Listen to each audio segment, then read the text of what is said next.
Na alegria do Espírito Santo, nós saudamos a você que nos acompanha no programa Razões da Fé deste domingo, 19 de maio de 2024, aqui pela Rádio Miriam Caravaggio, 95.7 FM, nesse primeiro horário das 7 às 8 da manhã, ou ainda na reprise das 10 às 11 da noite, no Spotify da Rádio Miriam Caravaggio, sempre aos domingos, a partir das 9 horas da manhã, além, é claro, do YouTube e Facebook da Diocese de Caxias do Sul, aos domingos às 8h30 da noite, e na TV Serra, canal 526 da NET, sempre às terças-feiras, né, a veiculação deste programa. Nós estamos celebrando neste domingo a solenidade de Pentecostes, o Espírito Santo que desce sobre a comunidade reunida e impulsiona a missão dos apóstolos. No hemisfério norte, a Semana de Oração pela Unidade Cristã acontece no mês de janeiro, mas aqui no Brasil, no hemisfério sul e sobretudo no Brasil, ela acontece nesta semana, que fica entre a solenidade da Ascensão do Senhor e o dia de Pentecostes. E é este o tema do nosso programa de hoje. De quem eu me faço próximo e próxima? Nós temos como convidados Padre Leonardo Inácio Pereira, que é vigário-geral e coordenador de pastoral da nossa Diocese de Caxias do Sul, mestre em Teologia pela Pontifícia Universidade Gregoriana de Roma. Olá, Padre Leonardo, obrigado pela tua presença. Olá, Felipe, olá, queridos componentes da mesa, queridos ouvintes, telespectadores. É sempre uma grande graça poder estar aqui. E hoje tratando de um tema assim que a mim ele é muito caro e acredito que a todos os membros da mesa, que é a unidade cristã. Nós, como cristãos, temos um sonho, que é o sonho de Jesus, que todos sejam um, né? O Evangelho de João vai nos dizer isso, né? Na oração sacerdotal de Cristo, ele ora ao Pai pedindo que todos sejam um. E hoje nós estamos aqui numa mesa comum, para poder refletir sobre essa temática tão cara ao Senhor Jesus. Perfeito. E nós temos também o Padre Vinícius Fedrici Caberlon, que é vigário paroquial da paróquia e santuário Santo Antônio em Bento Gonçalves, mestre em Teologia pela Pontifícia Universidade Católica do Rio Grande do Sul e membro da Comissão Diocesana para o Ecumenismo e o Diálogo Interreligioso. Olá, Padre Vinícius, obrigado pela tua presença. Olá, Felipe, obrigado pelo convite de estar aqui. Também saúdo os irmãos que estão aqui conosco no estúdio e os ouvintes que estão nos acompanhando aí pela Rádio Miriam e também demais meios de comunicação. Fico muito feliz de estar aqui com vocês e poder refletir juntos sobre o ecumenismo. Muito obrigado. Nós temos conosco o pastor Miguel Frederico Fortes, bacharel em Teologia pela Escola Superior de Teologia da Igreja Evangélica de Confissão Luterana no Brasil, pastor em várias comunidades da Igreja Evangélica de Confissão Luterana no Brasil e atualmente pastor voluntário em Caxias do Sul. Ele também é presidente da Obra Missionária de Metais Acordai, das orquestras de sopro da Igreja Luterana. Pastor Miguel, muito obrigado pela tua presença. Eu que agradeço, Felipe. Na verdade, estamos na mesa aqui com amigos, a gente tem se tornado amigos que aqui a gente está trazendo um aspecto de uma série de conversas que temos tido nos últimos tempos, de proximidade, de amor, de partilha. É uma alegria poder estar compartilhando, então, aquilo tudo que nos une, indo na direção disso que já foi falado, né, que todos sejam um. Lembrando que quando Jesus Cristo falou de como seríamos conhecidos como seus discípulos, ele foi muito claro dizendo que seria pelo amor que tivéssemos um pelos outros. E amor sempre leva unidade, e é isso que a gente vai estar podendo compartilhar. Mais que isso, é isso que a gente está procurando viver através das nossas momentos em conjunto. E nós temos conosco o Marco Antônio Gonçalves, que é mestre em Filosofia Ética pela Universidade de Caxias do Sul, referencial diocesano para a Pastoral da Educação e membro da Comissão Diocesana para o Ecumenismo e o Diálogo Interreligioso, além de ser participante da Escola Diaconal São Filipe. Marco, obrigado pela tua presença. Eu que agradeço, Felipe, a possibilidade de estar aqui como leigo, ajudando a compartilhar um pouco da caminhada ecumênica, da qual já fiz parte, estou fazendo parte. Agradecer a presença, né, o apoio, Padre Leonardo, Padre Vinícius, Pastor Miguel, que nós estamos convivendo, né, uma caminhada, retomando essa caminhada em busca daquilo que o Senhor, né, nos quer, que sejamos um. Perfeito. E eu começo com o Padre Leonardo. O que é a Semana de Oração pela Unidade Cristã e por que celebrá-la? Bom, primeiro é importante ter presente aquilo que o Marco acabou de se referir, que está presente no Evangelho de João, que é um sonho de Jesus. Na última ceia, o Senhor Jesus, na sua oração sacerdotal, como nós temos lá a partir do capítulo 17, vai nos mostrar o grande sonho de Jesus, e nessa sua oração, nessa sua intimidade com o Pai, ele diz ao Pai: olha, Pai, eu desejo muito que todos sejam um, que não haja divisão entre os meus filhos, né? E daí o que aconteceu ao longo da história? Eu tenho uma pequena colinha aqui para me orientar. O Papa Leão XIII tinha pensado em fazer uma novena pela unidade, né, aproveitando a semana que vai da Ascensão até Pentecostes. Mas depois, um anglicano que se tornou católico, chamado Lewis Thomas Watson, ele propôs uma outra data, para assim estarem representados os dois apóstolos, Pedro e Paulo. Então, de 18 de janeiro a 25 de janeiro. Por isso que lá no Hemisfério Norte, a Semana de Oração pela Unidade dos Cristãos é nessa data. E para nós aqui é logo depois da Ascensão, né? Mas daí a mentalidade que se tinha naquela época, né, era de que era importante fazer uma semana de oração para rezar para que os cristãos que haviam se separado voltassem à Igreja Católica, né? E como era de se esperar, não foi aceita essa proposta nem pelos ortodoxos e nem pelos evangélicos, né? Depois veio um grande impulso de um sacerdote católico francês chamado Paul Courtier, a partir de 1935. E ele abre, não pensa mais naquela questão de retorno à Igreja Católica, mas ele se mostra muito aberto. Não se trata de um retorno, mas de uma reunião fraterna de igrejas, cada uma com a sua identidade. Escreve este padre: que chegue à unidade do reino de Deus, tal como Cristo a quer e pelos meios que ele quiser.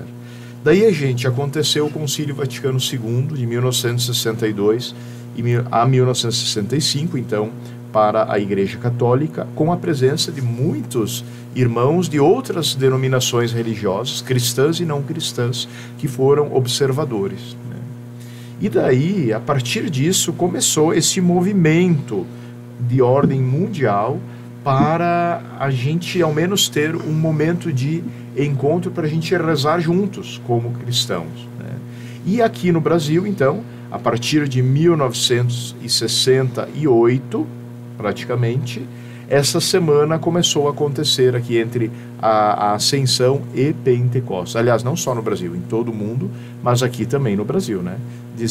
Entre a Ascensão e Pentecostes, aqui no Brasil, e lá no Hemisfério Norte, na Europa, né, de 18 a 25 de janeiro. Então, a cada ano, a Semana de Oração pela Unidade dos Cristãos é organizada pelo Pontifício, aliás, pelo Conselho Internacional das Igrejas Cristãs, Conselho Mundial de Igrejas, né?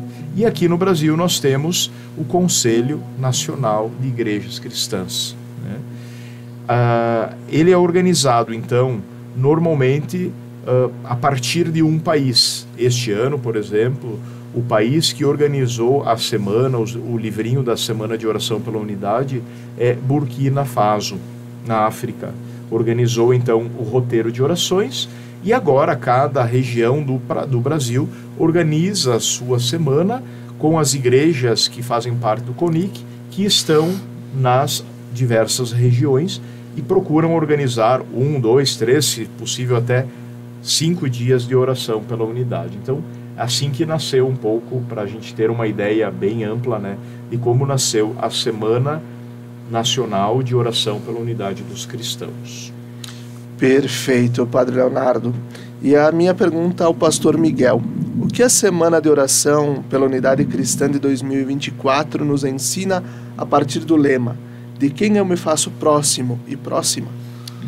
Essa é uma pergunta muito interessante e muito bonita, né? Porque justamente nos mostra de que a nossa unidade ela não está construída dentro de um vácuo de pensamento, um vácuo ideológico ou filosófico, ou mesmo teológico, né? Ela coloca dentro de um dos textos talvez mais conhecidos do Evangelho, que é a parábola do bom samaritano, aquela discussão que todos nós conhecemos da pessoa que é assaltada, né? A pergunta que é uma resposta que Jesus dá a um grande conhecedor da Bíblia da época, né? E justamente aquele que é assaltado, então os que são religiosos passam por ele e não fazem nada, e uma pessoa que vivia à margem da vida de fé da época é quem socorre. Então surge essa pergunta: quem é o meu próximo? Não é? Eu penso que entendermos que essa busca por unidade está em perceber esta verdade da mutualidade, não é? De que eu me vejo no outro, eu me percebo como pessoa no outro, e à medida que eu me aproximo do outro, eu percebo que ele não é tão outro assim, que ele é muito parecido comigo. Eu acho que em grande parte as nossas divisões têm a ver com o fato de que nós não nos entendemos próximos. Nós nos entendemos como se vivêssemos na ilha. Então, quando Jesus nos pergunta a cada um de nós, né, quem é o teu próximo? Ou mais ainda, né, de quem tu é próximo? Não é? Então, essa percepção, né, de que o meu próximo é aquele que está em necessidade, o meu próximo é aquele que sofre, o meu próximo é aquele que está do meu lado mesmo. Talvez o meu próximo, né, seja aquela pessoa que vive do meu lado e que eu não conheço. Então, a unidade, ela está em realmente nós nos percebermos que somos próximos e que a busca por estarmos próximos do outro é parte inerente e fundamental do ser cristão. Perfeito, pastor. E aqui é o Padre Vinícius. O que é ser ecumênico e por que ser ecumênico? Bom, Felipe, eu acho que essa pergunta é bem interessante. Primeiro, ser ecumênico é importante porque justamente Jesus pede que os cristãos, que os seus discípulos permaneçam unidos, né? E ao longo da história aconteceram diversos problemas, divisões, cismas, problemas sérios, né? E a igreja e as igrejas, podemos dizer, as denominações cristãs foram percebendo que essas divisões atrapalhavam na evangelização. O testemunho de sermos cristãos, né? Todos somos batizados no mesmo, né, na mesma fé, no Pai, no Filho, no Espírito Santo, no mesmo Cristo, né? E somos chamados a viver então o nosso batismo. E quando a gente se coloca como batizados uns contra os outros, a gente não está dando um bom testemunho de vida cristã, né? Então, a busca do ecumenismo é de fortalecer laços de unidade, de fraternidade, de respeito mútuo, de reconhecer no outro, nas outras denominações cristãs, valores cristãos que podem nos enriquecer e enriquecer a humanidade e ser também um bom testemunho da nossa fé, né? Em vez de nós fazermos guerras uns contra os outros, construir pontes, né? Hoje a gente tem visto tanto sofrimento, né? Construir pontes, fraternidade, caridade, isso é ecumênico, né? Não vai se perguntar, a gente vai ajudar a pessoa só se ela for da nossa igreja. Não, vai se ajudar o irmão, né?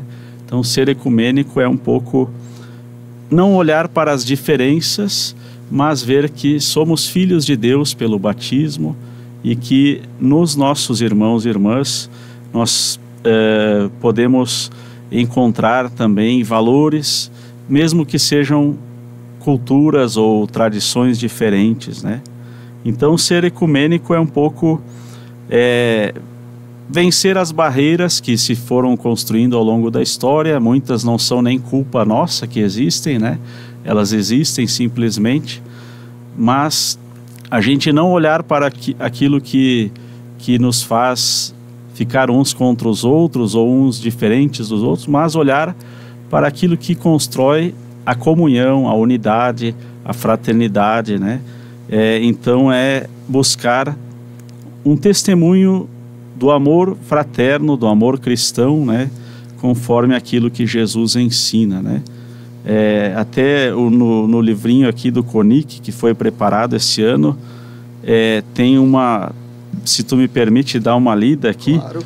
Diz assim, ó, não é ser ecumênico misturar todas as crenças e querer fundar um novo cristianismo. Não é disfarçar uma igreja para afastar a pessoa da sua fé e ganhá-la para outra religião, para outra igreja, né? Não é fazer todos concordarem com tudo e nem fingir que as diferenças não existem. Não é desvalorizar as outras doutrinas de outras igrejas. Não é abandonar o espírito crítico e também as mensagens cristãs que são às vezes diferentes conforme as tradições. Então, ser ecumênico é procurar a unidade como discípulos e discípulas de Jesus, é não buscar agredir as outras denominações ou igrejas, mas buscar no Evangelho, a partir da fé, dar um testemunho coerente de amor, de solidariedade. É perceber que o mundo precisa deste testemunho de paz, de amor fraterno, né? Para que os que não creem ainda em Cristo possam vir a acreditar, né? Percebendo que, de fato, os cristãos vivem aquilo que Jesus ensina, né? Que é o mandamento do amor. No fundo é isso, né? Promover a paz e não a discórdia, o serviço, a justiça, a solidariedade, né? E não competir uns contra os outros, mas ver também nas demais igrejas e denominações e pessoas de outras igrejas, irmãos e irmãs em Cristo. Marco, como o ecumenismo pode nos ajudar a superar a intolerância religiosa e as outras formas de intolerância social? Acredito, Felipe, complementando ou me apoiando na fala do pastor Miguel, essa questão do outro, né? Quem é esse outro? Quem é esse meu próximo? Nós vivemos uma sociedade no qual nós refletimos na campanha da fraternidade, vivemos uma sociedade de tensões, de contradições, de comparações, no qual o outro, muitas vezes, ele nos afronta. E aí nós temos, né, nesse outro, no alter, né, a alterofobia, né, o medo do outro, o medo do diferente. Quando isso nos faz viver, confrontar o outro, nós temos casos assim extremos de pessoas de denominações religiosas e instituições religiosas que menosprezam a prática, a fé do outro. Então acredito que nós, com o ecumenismo, romper com esse discurso, essa prática, esse sentimento que faz com que o outro nos confronte. Tolerar é mais do que suportar. Tolerar é conviver. O que nós precisamos realmente na nossa sociedade brasileira é aprender a conviver com o outro, aprender com a fé do outro. Não significa concordar com tudo, né? Por isso que é o diálogo, é o aprender juntos. Então acredito que realmente as religiões muitas vezes, né, ela divide e isso gera, né, também no aspecto social, situações, né, como a discriminação racial, religiosa, quando muitas vezes eu não aceito, né, religiões diferentes da minha matriz religiosa e menosprezo, eu acredito que eu sou, né, a minha religião é a superior, né? Então, acredito que é um grande desafio que nós estamos vivendo nos dias atuais. E eu acho que a caminhada ecumênica, ela vem para nos, né, confrontar e ao mesmo tempo nos abastecer nessa necessidade da unidade, do amor e da caridade. E assim a gente vai concluindo o primeiro bloco do nosso programa Razões da Fé deste domingo, dia 19 de maio. Fique com a gente, até daqui a pouco.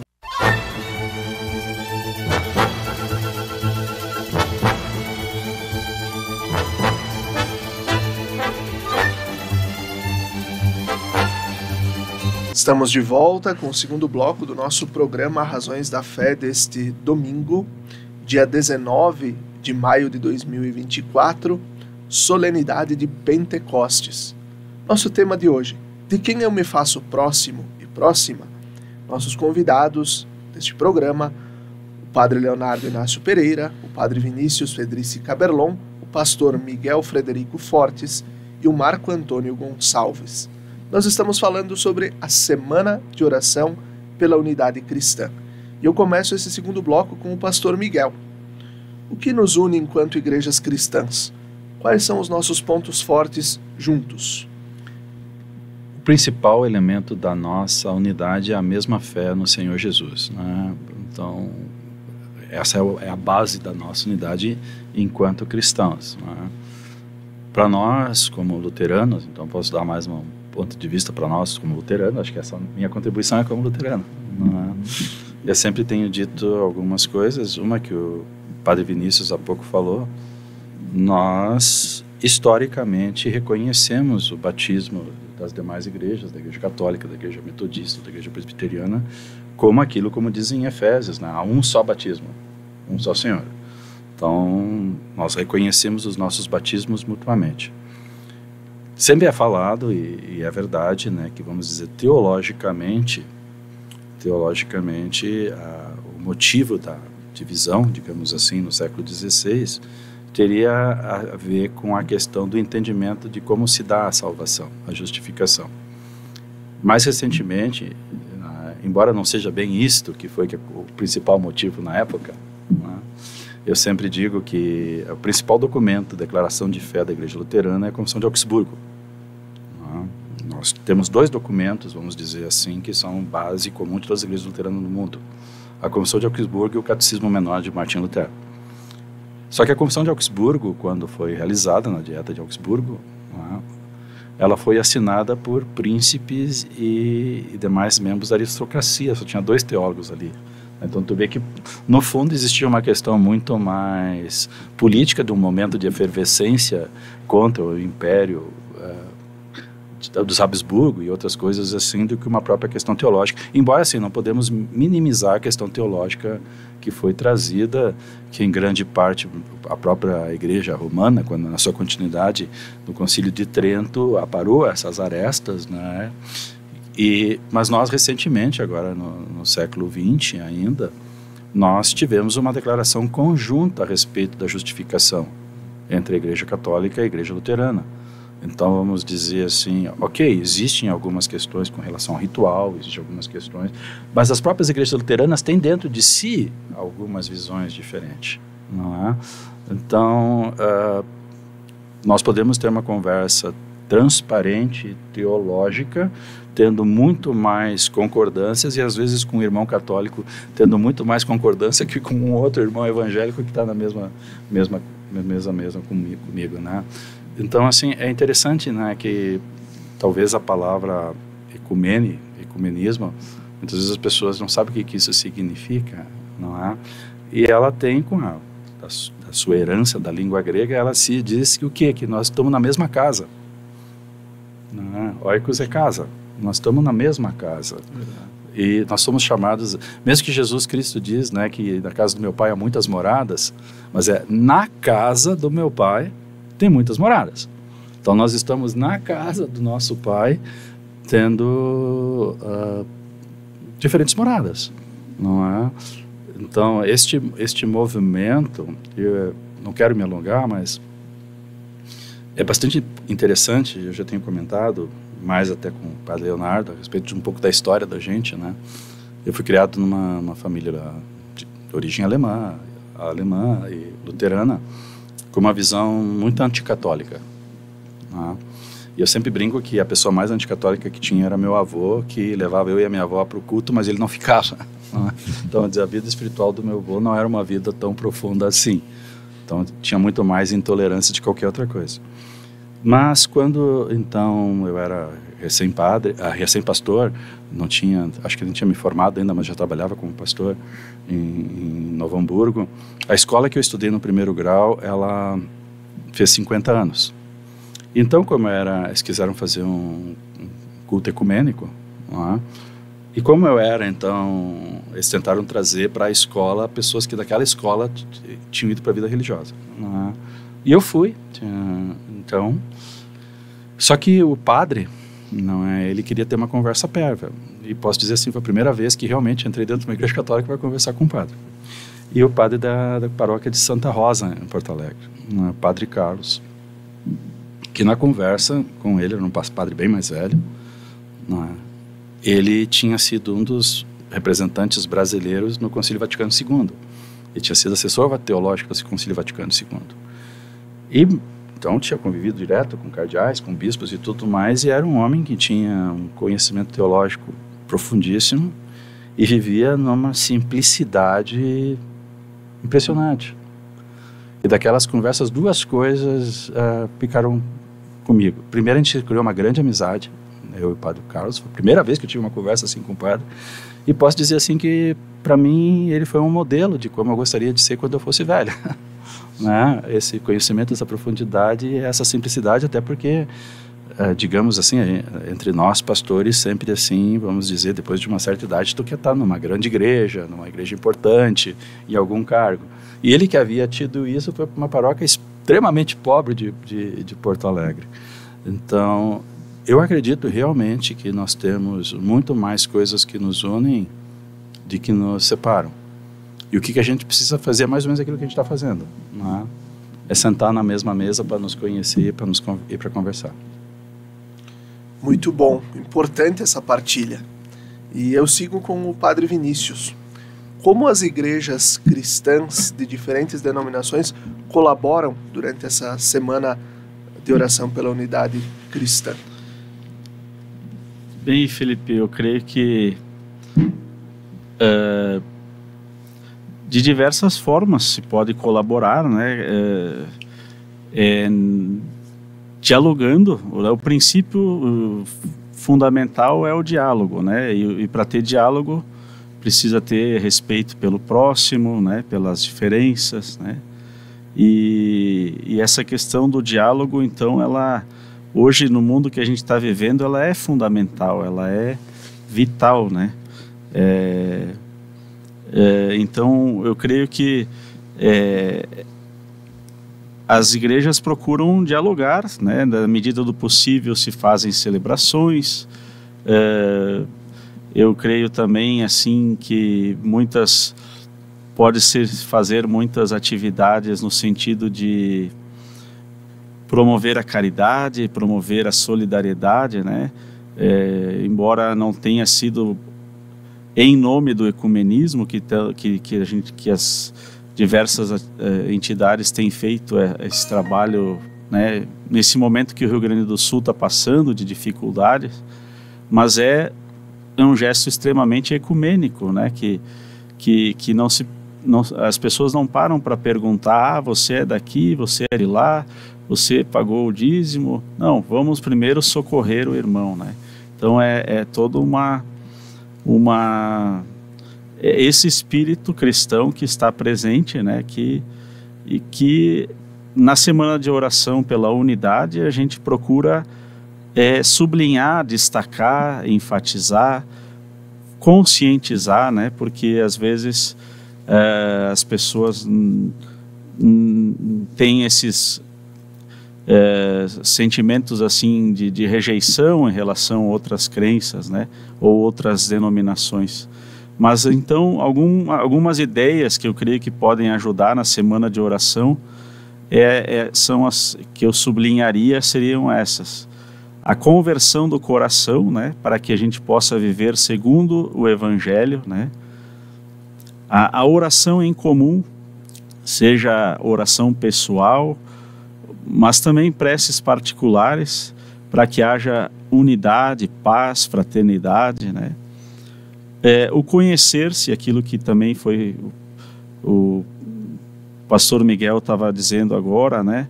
Conhecer-se mutuamente, né? Quebrando um pouquinho os preconceitos e tentando se fortalecer uma aproximação, né? E é claro que sempre é importante a formação, né? De onde a gente busca as nossas informações, né? O conhecimento vindo de pessoas que tenham uma base teológica, uma base onde os conceitos são claros, são objetivos e não só de uma forma assim que se colocam às vezes mais ideias assim sem fundamentos, né? No fundo, a semana de oração é só um momento para a gente não esquecer que a evangelização ela precisa desse testemunho de amor fraterno entre os cristãos, né? E ela pode ser vivida não só nesta semana, mas ao longo de todo o ano, em qualquer momento, né? Essa perspectiva ecumênica ela pode ser vivida. E eu destacaria então esses pontos, né, que eu mencionei. Perfeito. Um dos pontos que o Padre Vinícius trouxe é a questão da oração, de fato, a prece, sejam os momentos comuns, seja o momento também onde você reza no particular, mas na intenção também desta unidade. Marco, quais são quais são alguns exemplos de orações comuns utilizadas ao longo também da Semana de Oração pela Unidade Cristã? Acredito, Felipe, que o Padre Vinícius e o pastor já deram os exemplos, tá? O que é essa oração? Essa está em sintonia com Deus, mas também, sobretudo, está em sintonia com o irmão. Remeto a passagem de Atos dos Apóstolos. Vejam como eles se amam, né? Esse amor que nos une em Cristo. E a oração principal, acredito que seja, nos momentos que nós estamos vivendo hoje no Rio Grande do Sul, é a caridade.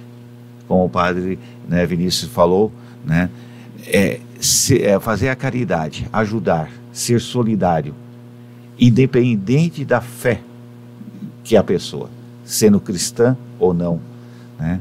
A fome, o frio, não atinge apenas nós cristãos, mas a todos nós seres humanos. Então acredito que a oração principal, essa sintonia que nós devemos ter, é na caridade e no amor, através, como o Padre Vinícius falou, né, tanto nas orações pessoais, nessa caminhada pessoal, que nem o pastor Miguel falou, nesses exemplos que nos unem em fazer o bem. Então acredito que a oração se convertendo, se fazendo prática na caridade. E isso nós, povo gaúcho, estamos realmente vendo, né, o quão unidos nós somos diante do sofrimento do outro. Padre Leonardo, quais são os desafios que ainda temos para crescer juntos nessa dimensão ecumênica e interreligiosa também?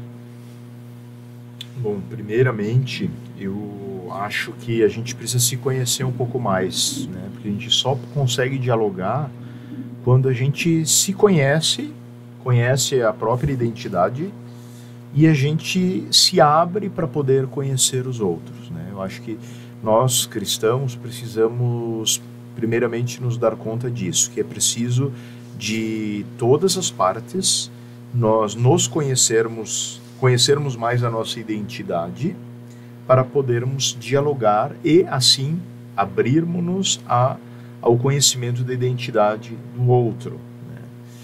Né? Por que eu digo isso? Porque, não sei se os irmãos que nos escutam sabem, mas dentro da Igreja Católica, por exemplo, nós temos 24 igrejas que reconhecem o Papa como seu líder. E temos dentro da Igreja Católica 6 ritos diferentes. Por exemplo, o nosso rito, que normalmente aqui usamos, é o rito latino. Então, quer dizer, nós muitas vezes não conhecemos a nossa própria identidade, a nossa própria igreja. Né? O pastor falava das relações entre a igreja luterana, né, que existem muitas comunidades também, eles também fazem esse percurso de conhecimento, de busca de autoconhecimento, para poderem dialogarem entre si e dialogarem com as outras igrejas cristãs. Então eu diria assim, um grande desafio é esse, a gente poder se conhecer mais, individualmente como igrejas, mas também entre igrejas. Acho que aparecem alguns obstáculos ainda na curva da estrada que estamos fazendo, que o movimento ecumênico vem nos revelando, e eu partilho com vocês. Primeiro, talvez uma espécie de cansaço pela unidade que não foi alcançada. Né? Então, a gente vê muitos líderes nas igrejas se empenhando em fazer as reuniões de oração, os encontros de solidariedade, fraternidade comuns, e não vemos muitas respostas da parte das nossas comunidades nesse sentido. E por isso pode acontecer de existir um cansaço da parte dos líderes, né, que diz, olha, não deu certo até agora, então vou chutar o balde, né, para usar uma palavra bem simples para o pessoal entender, né. Essa comunhão não foi ainda concretizada. Né?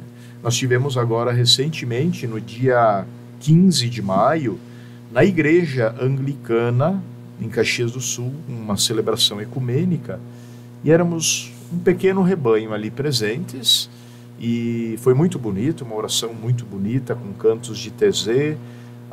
Como eu disse no início, né, a oração praticamente ela foi organizada pela comunidade de Burkina Faso, né, então houve toda uma preparação para essa noite, né, éramos 30 pessoas, né, Igreja Católica Romana, a Igreja Luterana, a Igreja Anglicana, né, estávamos ali presentes, representados, né, a Igreja Anglicana nos acolheu com tanto carinho.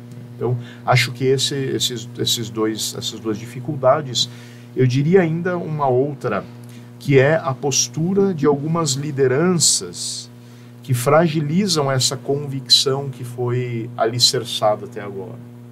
Nós estamos vivendo, em alguns ambientes, aquilo que há pouco eu falava da necessidade de dialogar, exatamente o contrário, né? Alguns grupos que tenham atitudes fundamentalistas, de rejeição, até algumas vezes até de agressividade, se não é que nem a minha igreja, então a gente não quer saber.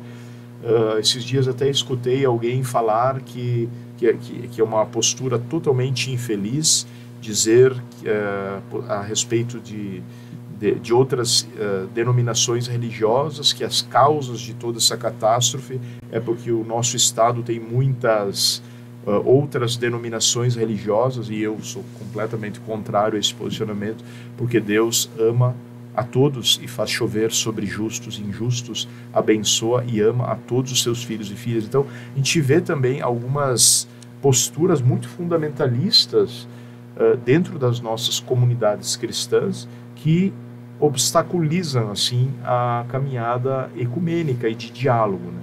Atrasa essa recepção na estrutura das nossas igrejas, a recepção do que o padre Vinícius, o pastor Miguel e o Marco também partilharam aqui do que existe de comum, né? Então eu acho que temos um grande caminho e podemos ter algumas atitudes. A primeira é de termos clareza daquilo que motiva a nossa caminhada ecumênica. A mesma fé, a mesma caridade, a consciência de que exatamente a caridade, o amor e os gestos entre nós podem convencer as pessoas de que vale a pena a gente ter uma espiritualidade ecumênica, não só na Semana de Oração pela Unidade dos Cristãos. E a segunda atitude, eu diria, talvez mais importante para as lideranças das igrejas, mas também para o povo de Deus, fiel às comunidades, é recuperar a caminhada ecumênica feita até então. Nós estamos tentando, né, Marco?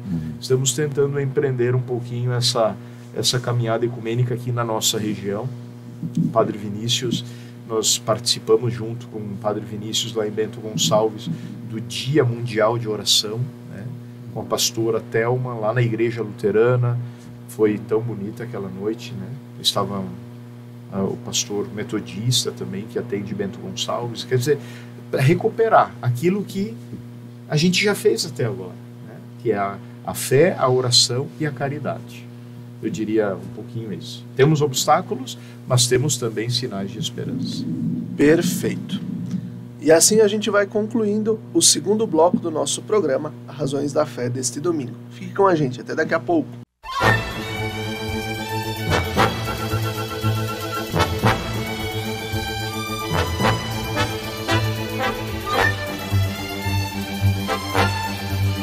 Estamos de volta com o terceiro bloco do nosso programa Razões da Fé deste domingo 19 de maio de 2024, domingo de Pentecostes. Nós estamos celebrando esta solenidade que conclui o tempo pascal. Nós estamos vivendo até hoje a Semana de Oração pela Unidade dos Cristãos. E o tema deste ano, né, o lema melhor deste ano é de quem eu me faço próximo e próxima. E é o tema do nosso programa de hoje. E os nossos convidados, Padre Leonardo Inácio Pereira, Padre Vinícius Federici Caberlon, o pastor Miguel Frederico Fortes e o Marco Antônio Gonçalves. E eu começo esse terceiro bloco com o Padre Vinícius. Qual a diferença entre ecumenismo e diálogo interreligioso? Bem, Felipe, essa pergunta é interessante e é bem simples. A diferença é que ecumenismo tem uma base que é a fé cristã. O mesmo Cristo, o mesmo batismo, né? A fé na Santíssima Trindade, e busca, digamos, fortalecer laços fraternos em vista da unidade, uma unidade visível, ou seja, que a gente possa se encontrar, rezar juntos e ter ações também, não só de oração, mas também sociais, enfim, em comunhão, né? Já o diálogo interreligioso, ele é mais amplo, então ele não pega somente as denominações que professam a fé cristã. Então, o diálogo interreligioso, ele é aberto para todas as religiões, ou podemos dizer até crenças que existem, né? E busca dialogar, reconhecendo as diferenças, reconhecendo os valores, reconhecendo que Deus age também nessas pessoas que professam outras crenças, outros costumes, e que naquele irmão, naquela irmã também Deus tem algo a nos dizer e podemos até dizer assim, a nos ensinar. Marco, qual é o significado da Semana de Oração pela Unidade dos Cristãos para você, pessoalmente? Pessoalmente, é uma questão vivencial.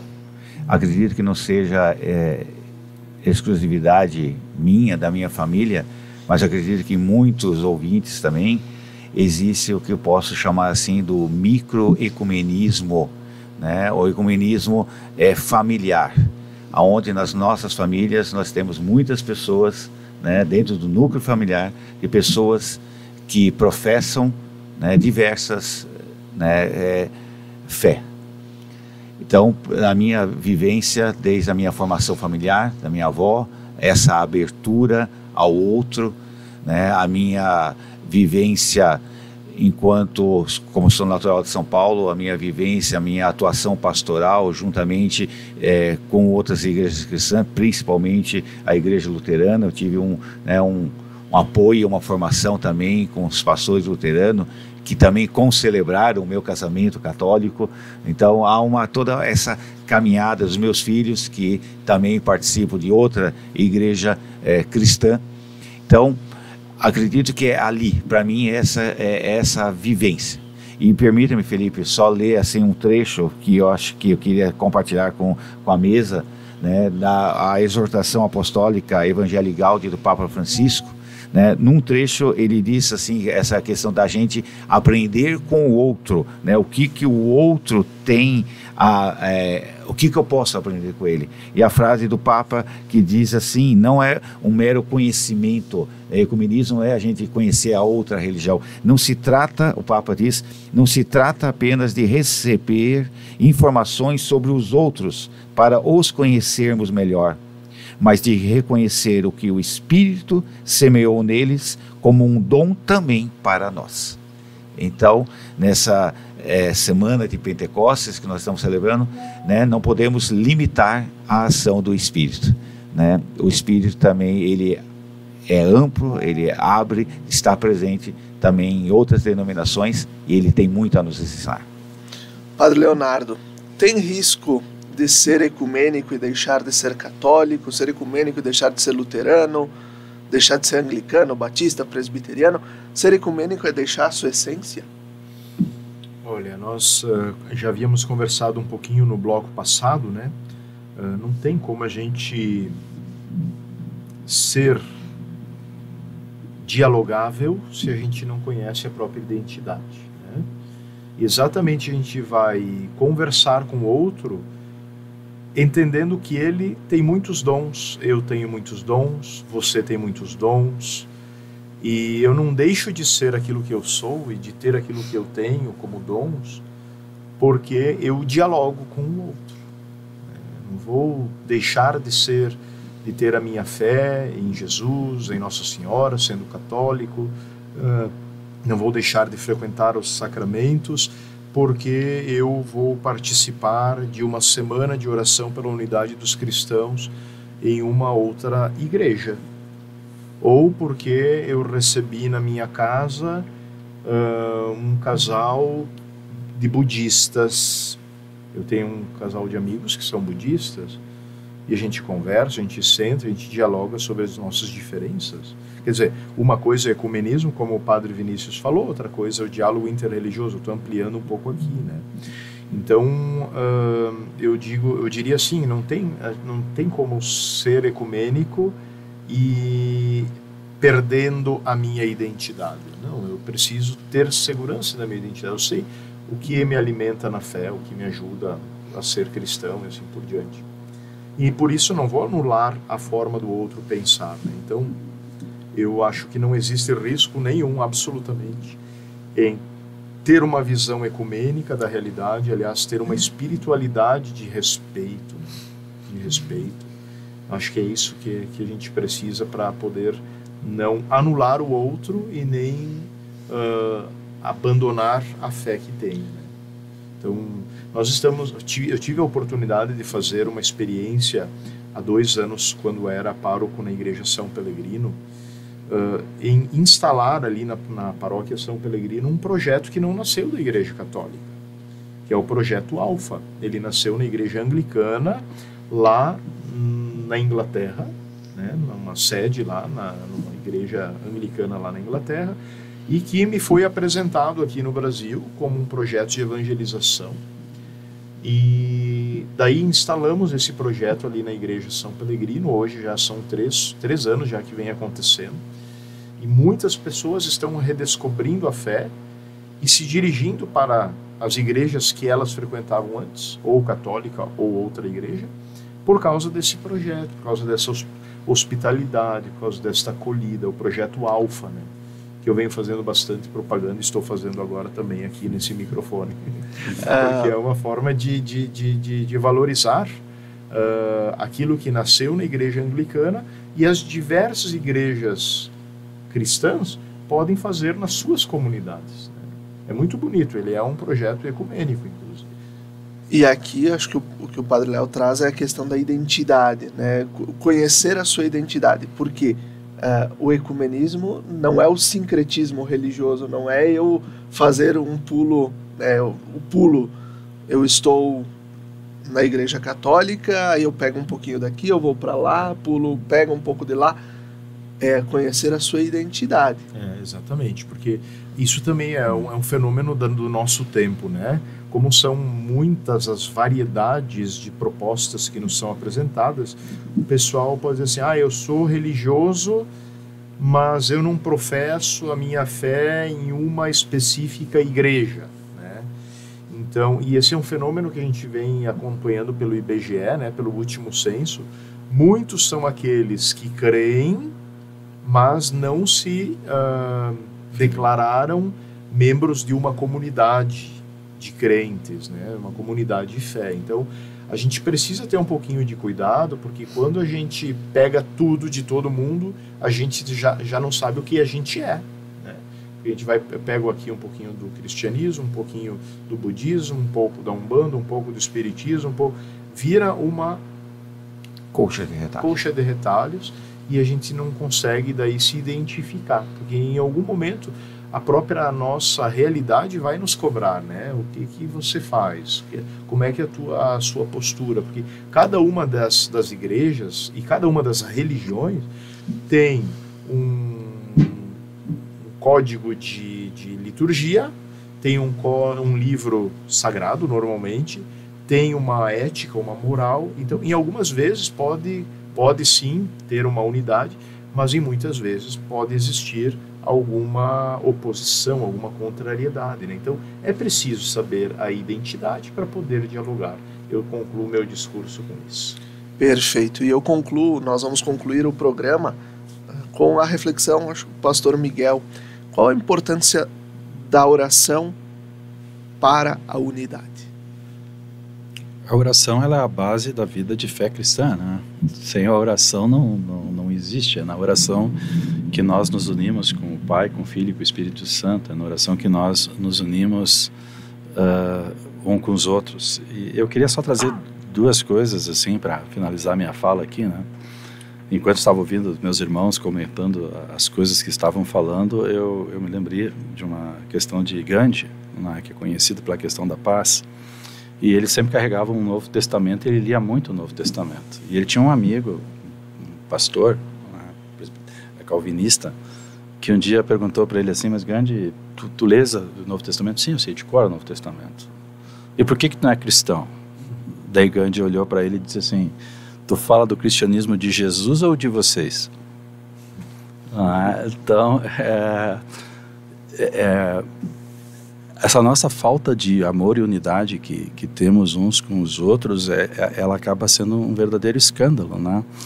Na nossa noite de oração, que foi uma noite de oração que fizemos, né? O que nos uniu ali foi a oração, né? Estávamos juntos orando ao mesmo Pai, em nome de Jesus, pelo Espírito Santo, né?